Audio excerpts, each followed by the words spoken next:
द्वापर युग का अंत हो चुका था। श्री कृष्ण जब इस धरती से विदा हुए तो मानो धर्म का दीपक धीरे धीरे मंद पड़ने लगा। पांडवों ने भी संसार का मोह त्याग दिया और हिमालय की ओर प्रस्थान कर दिया। उस समय हस्तिनापुर का राज सिंहासन एक ऐसे युवक को सौंपा गया जो केवल राजवंश का उत्तराधिकारी ही नहीं बल्कि नियति द्वारा चुना गया एक विशेष पात्र था। वो था राजा परीक्षित, अभिमन्यु का पुत्र और अर्जुन का वंशज। जब वो अपनी माँ उत्तरा के गर्भ में थे तब द्रोण पुत्र अश्वत्थामा ने क्रोध में ब्रह्मास्त्र चलाकर पांडव वंश को समाप्त करने का प्रयास किया था। परंतु उस समय स्वयं श्री कृष्ण ने अपने दिव्य रूप से गर्भ में पल रहे उस शिशु की रक्षा की थी। उसी कारण उस बालक का नाम रखा गया परीक्षित, अर्थात वो जो जन्म से ही परीक्षा में उत्तीर्ण हो गया।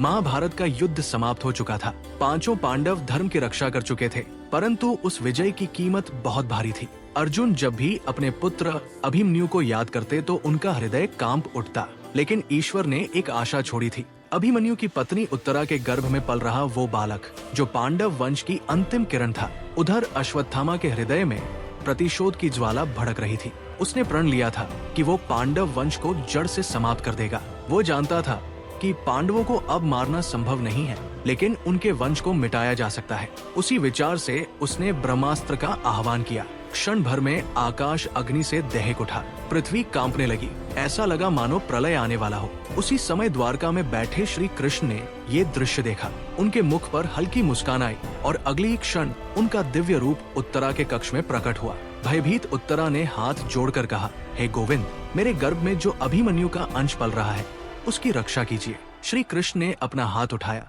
और वो प्रचंड ब्रह्मास्त्र उनके सामने आकर शांत हो गया। उन्होंने गर्भ में पल रहे उस शिशु से कहा, तूने जन्म से पहले ही परीक्षा पार कर ली है, इसलिए तेरा नाम परीक्षित होगा। उस क्षण गर्भ के भीतर उस बालक ने श्री कृष्ण का दिव्य रूप देखा और वह दृश्य उसकी आत्मा में सदा के लिए अंकित हो गया। कुछ समय बाद हस्तिनापुर में वो शुभ दिन आया जब उत्तरा ने एक तेजस्वी बालक को जन्म दिया। पांडवों की आंखों में खुशी के आंसू आ गए। अर्जुन ने उस शिशु को अपनी गोद में उठाया और उसकी आंखों में एक अद्भुत तेज देखा। ऐसा लगता था जैसे वो किसी दिव्य पहचान को खोज रहा हो। जब श्री कृष्ण द्वारका से हस्तिनापुर पहुँचे और उस बालक को अपनी गोद में लिया तो बालक मुस्कुराया। कृष्ण ने कहा, इसने मुझे पहचान लिया है। युधिष्ठिर ने विनम्रता से कहा, प्रभु, यही हमारे वंश की अंतिम आशा है। कृष्ण ने उत्तर दिया, हाँ, यही आगे चलकर धर्म की रक्षा करेगा और संसार को भागवत धर्म का मार्ग दिखाएगा। समय बीतता गया और बालक परीक्षित धीरे धीरे बड़े होने लगे।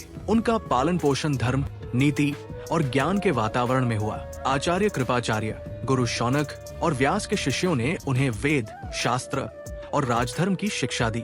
उन्होंने अपने दादा अर्जुन से धनुर्विद्या सीखी। युवावस्था तक आते आते परीक्षित एक तेजस्वी, संतुलित और न्यायप्रिय राजकुमार बन चुके थे। उनके शरीर में वीरता थी पर हृदय में करुणा भी थी। वो अक्सर कहते थे, यदि युद्ध से धर्म की रक्षा न हो तो वो युद्ध अधर्म है। जब पांडवों ने अंत हिमालय की ओर प्रस्थान करने का निर्णय लिया तो युधिष्ठिर ने हस्तिनापुर की गद्दी परीक्षित को सौंप दी। वो दिन हस्तिनापुर के इतिहास का एक महत्वपूर्ण क्षण था। सूर्योदय की पहली किरण गंगा के जल पर पड़ी और उसी समय राजमहल में शंखनाद गूंज उठा। मंदिरों की घंटियां बज उठी और दरबार में ब्राह्मण, योद्धा, ऋषि और आमजन एकत्र हुए। युधिष्ठिर ने अपने हाथों से परीक्षित के मस्तक पर चंदन का तिलक लगाया और कहा, हे बालक, आज से तू धर्मराज का उत्तराधिकारी है। जैसे हमने धर्म की रक्षा की वैसे ही तू अपनी प्रजा का मार्गदर्शक बनना। अर्जुन ने उनके सिर पर मुकुट रखा और भीम ने गर्व से कहा, अब यह सिंहासन तुम्हारे हाथों में है। राजा बनने के बाद परीक्षित ने न्याय और करुणा के साथ राज्य चलाना प्रारंभ किया। उनका विवाह इरावती से हुआ और उनके 4 पुत्र हुए, जिनमें सबसे बड़ा था जन्मेजय। उनके शासनकाल में राज्य समृद्ध था और लोग सुखी थे। लेकिन समय के साथ द्वापर का अंत और कलयुग का आरंभ होने लगा था। धर्म अभी जीवित था पर उसकी जड़ें कमजोर होने लगी थी। एक दिन राजा परीक्षित अपने राज्य का निरीक्षण कर रहे थे। उन्होंने देखा कि एक ग्वाला अपनी गाय को बिना कारण पीट रहा है। राजा ने तुरंत उसे रोका और कहा, मूर्ख, ये गौ माता है, पृथ्वी का प्रतीक, इसे कष्ट क्यों दे रहा है? ग्वाला डरकर भाग गया। राजा को लगा कि कहीं न कहीं समाज में कुछ बदल रहा है। लोगों के हृदय से करुणा कम होती जा रही थी। उन्होंने अपने गुप्तचरों से इसकी जांच करने को कहा। कुछ समय बाद उन्हें सूचना मिली कि राज्य में कली नाम का एक मायावी राक्षस प्रवेश कर चुका है, जो लोगों के मन में लोभ, क्रोध और अधर्म फैला रहा है। कुछ ही समय बाद स्वयं कली राजा के सामने उपस्थित हुआ। वो हाथ जोड़कर खड़ा था। राजा ने कठोर स्वर में कहा, तुम्हें इस राज्य में रहने की अनुमति नहीं मिल सकती, तुरंत यहाँ से चले जाओ। कली ने विनम्रता का अभिनय करते हुए कहा, महाराज, मैं कोई साधारण राक्षस नहीं हूँ, मैं स्वयं कलयुग हूँ। ब्रह्मा ने 4 युग बनाए हैं और अब मेरा समय आया है, आप मुझे रोक नहीं सकते। राजा परीक्षित समझ गए कि समय के नियमों को पूरी तरह रोका नहीं जा सकता, इसलिए उन्होंने कली को सीमित स्थान दिए, जुआघर, शराब घर, कसाई खाना और वेश्यालय। लेकिन कली ने एक और स्थान मांगा, सोना। जैसे ही राजा ने उसे सोने में रहने की अनुमति दी, कली तुरंत उनके स्वर्ण मुकुट में प्रवेश कर गया और वहीं से उनकी बुद्धि को प्रभावित करने लगा। कुछ समय बाद कली के प्रभाव से राजा के स्वभाव में सूक्ष्म परिवर्तन आने लगे।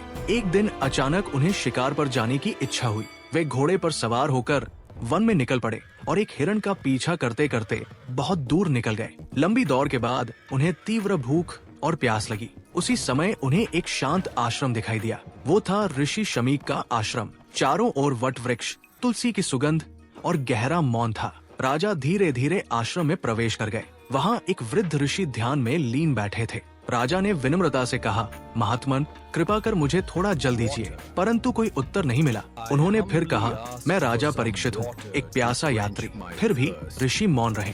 वे समाधि में लीन थे। संध्या का समय हो चुका था।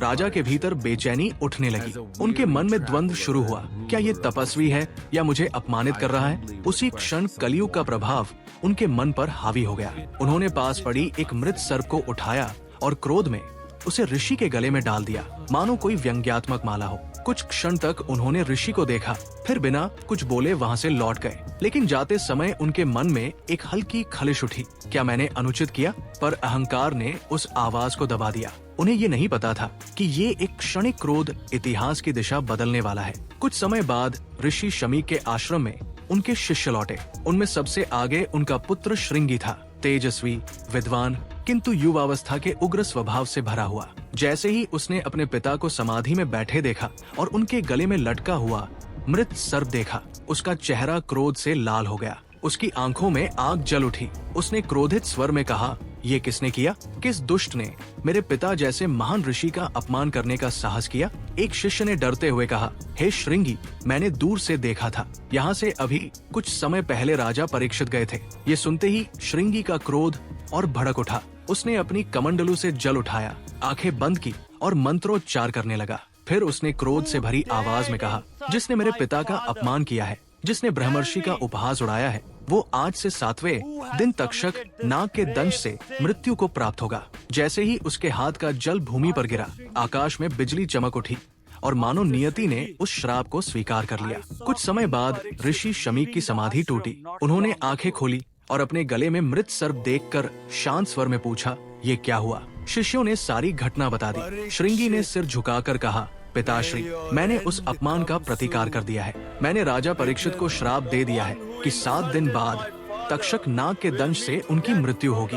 ये सुनकर ऋषि शमीक की आंखें बंद हो गई।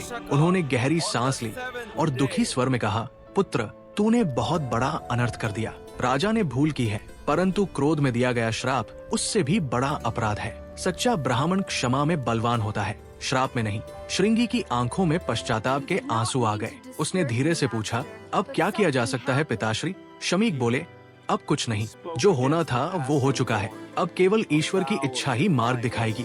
उधर राजा परीक्षित अपने महल लौट चुके थे, पर उस रात भोजन करते समय उन्हें बेचैनी महसूस हो रही थी। हर निवाला गले में अटक रहा था। उनके मन में बार बार वही दृश्य घूम रहा था, शांत ऋषि, उनका मौन और अपने हाथों से डाला गया वो मृत सर्प। तभी राज दरबार में एक ब्राह्मण आया। उसने कहा, हे राजन, मैं ऋषि शमीक का शिष्य हूँ और आपके लिए संदेश लाया हूँ। राजा ने आदर से उसे बैठाया और पूछा, कहो ब्राह्मण, क्या संदेश है? शिष्य ने शांत स्वर में कहा, ऋषि शमीक ने आपके अपमान को क्षमा कर दिया है, परंतु उनके पुत्र श्रृंगी ने क्रोध में आपको श्राप दिया है। 7 दिन बाद तक्षक नाग के दंश से आपकी मृत्यु निश्चित है। ये सुनते ही राजा परीक्षित स्तब्ध रह गए। कुछ क्षण के लिए दरबार में मौन छा गया।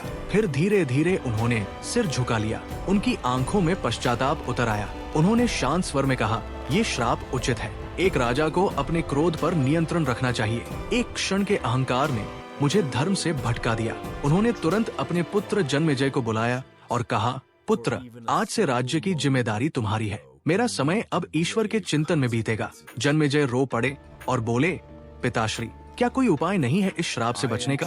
परीक्षित ने उसके सिर पर हाथ रखकर कहा, प्राण बचाना मेरा लक्ष्य नहीं है, आत्मा को मुक्त करना ही सच्चा लक्ष्य है। तुम सदा धर्म का पालन करना। अगले ही दिन राजा परीक्षित ने राज सिंहासन त्याग दिया। उन्होंने राजसी वस्त्र उतारकर साधारण वस्त्र धारण किए और गंगा तट की ओर प्रस्थान किया। जब वे महल से बाहर निकले तो जनता रोने लगी। लोग कहने लगे, राजन, हमें छोड़कर मत जाइए। परीक्षित ने मुस्कुराकर कहा, मैं उस सत्य की ओर जा रहा हूँ जहाँ से मुक्ति का मार्ग खुलता है। गंगा के तट पर पहुंचकर उन्होंने आसन लगाया और कहा, यदि तक्षक का विष मेरा भाग्य है तो मैं उससे भयभीत नहीं हूँ। इन अंतिम 7 दिनों में मैं ज्ञान प्राप्त करना चाहता हूँ। उनकी ये बात पूरे देश में फैल गई। ऋषि, मुनि, योगी और तपस्वी गंगा तट पर एकत्र होने लगे। वो स्थान एक महान सभा में बदल गया। 7 दिन के भीतर मृत्यु आने वाली थी, पर राजा के चेहरे पर भय नहीं था। उसी समय आकाश से एक दिव्य तेज उतरता हुआ दिखाई दिया। वो थे महर्षि शुकदेव। उनका तेज ऐसा था मानो ज्ञान स्वयं मानव रूप में उतर आया हो।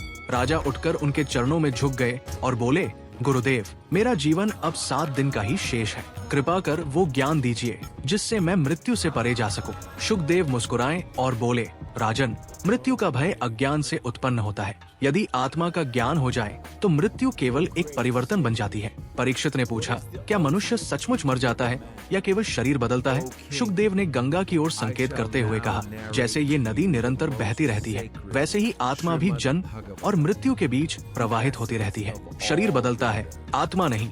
इसके बाद गंगा तट पर हजारों ऋषियों की उपस्थिति में श्रीमद् भागवत महापुराण की कथा आरंभ हुई। 7 दिनों तक परीक्षित उस कथा को सुनते रहे। धीरे धीरे उनके भीतर का भय समाप्त हो गया। 6ठे दिन के बाद उन्होंने शांत स्वर में कहा, अब मुझे मृत्यु का भय नहीं रहा। मैं वही बालक हूँ जिसे श्री कृष्ण ने गर्भ में बचाया था। अब वही कृष्ण मुझे मुक्त करेंगे। 7वें दिन संध्या का समय था। आकाश में तारे चमक रहे थे।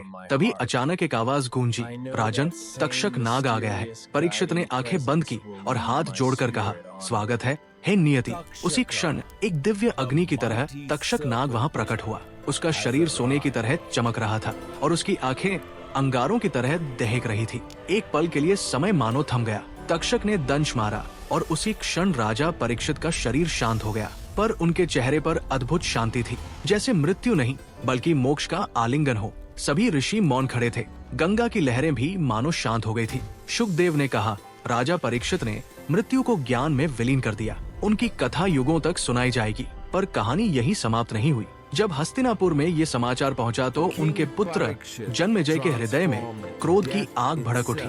उन्होंने प्रतिज्ञा की कि नागों का संपूर्ण वंश नष्ट कर देंगे। इसी प्रतिशोध से प्रेरित होकर उन्होंने एक भयानक यज्ञ का आयोजन किया, सर्प यज्ञ। उस यज्ञ में मंत्रों की शक्ति से हजारों नाग अग्नि में गिरने लगे। धरती कांपने लगी और नागलोक में हाहाकार मच गया। अंततः एक तेजस्वी बालक आस्तिक मुनि वहां पहुंचे और उन्होंने राजा को समझाया कि प्रतिशोध धर्म नहीं होता। उनके शब्दों ने जन्मेजय के क्रोध को शांत कर दिया। राजा ने तुरंत यज्ञ रोकने का आदेश दिया। देवताओं ने आकाश से पुष्प वर्षा की और नागों का विनाश रुक गया।